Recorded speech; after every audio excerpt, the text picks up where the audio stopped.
সংগ্রামী তথা বিপ্লবী মাস্টারদা সূর্য সেন ও তার স্ত্রী পুষ্পকুন্তলা দত্তের দাম্পত্য জীবন অবলম্বনে সঞ্জিত বারুইয়ের লেখা আমার নিবেদন পরাধীন দাম্পত্য। কোন চিঠি এলো বিবাহের শুভক্ষণে, ছেড়ে যেতে হবে যে দেশমাতার আহ্বানে। কনের চোখের জলে পাত্র বিদায় নিল, ফুলশয্যার পুষ্প ঝরে শুকাইছে গেল। নাই বা কাছে এলে পত্রে নিখোঁজ যোগাযোগ, তোমাহিনা এলো বিনা তবু নেই অনুযোগ। পড়ে না পলক কারোর সেই বিদায় বেলায়, ওভাতে সূর্য কেন এভাবে অস্ত যায়।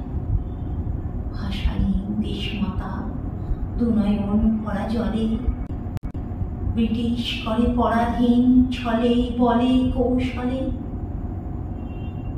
অত্যাচারের সীমা তাদের গেছে ছাড়িয়ে, পাশবিক উল্লাস মা বোনের সম্মান নিয়ে। তাই একমাত্র তপস্যা দেশকে স্বাধীন করা। এ কাজ সম্ভব নয় বিপ্লবী ভাবধারা ছাড়া। দেশের কাজে ব্যস্ত, হাতে সময় বড় কম, তবু ভোলেননি সূর্য চিঠি লিখতে একদম। ইচ্ছা থাকলেও নেই উপায় দেখে আসা, আত্মগোপন করে কাজ করতে হয় তার। তারও স্বাদ জাগে মনে সুখী দাম্পত্যে, মা বাবা স্বজন নিয়ে সুখী পরিবারে। পাছে ভয় আদর্শ কর্তব্যচ্যুত হওয়ার, স্বাধীনতা ছাড়া যে কোনো লক্ষ্য নেই তার। বছর 7 পরে পুলিশ তাকে ধরে ফেলে, বন্দি করে রাখা হয় তাকে রত্নগিরির জেলে। টাইফয়েডে আক্রান্ত স্ত্রী তখন মৃত্যুশয্যায়। একবার শেষ দেখা, দুটি মন আজ চায়। বহু অনুরোধ শেষে পুলিশি পাহারায় আনা হয় স্ত্রীর কাছে, যেথা সবই অবে। পুষ্পে সজ্জিত পুষ্প, দুচোখ চিরতন্দ্রায়, রাহুল গ্রাসে সূর্য গেল চিরতমসায়।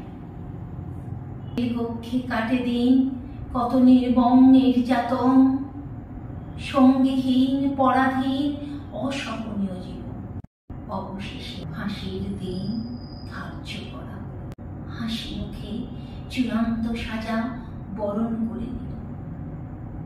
যেথা গেল দুজনে, নেই ইংরেজ আধিপত্য, স্বাধীন হলো কি সেথা পরাধীন দাম্পত্য। কোন চিঠি এলো বিবাহের শুভক্ষণে, ছেড়ে যেতে হবে যে দেশমাতার আহ্বানে।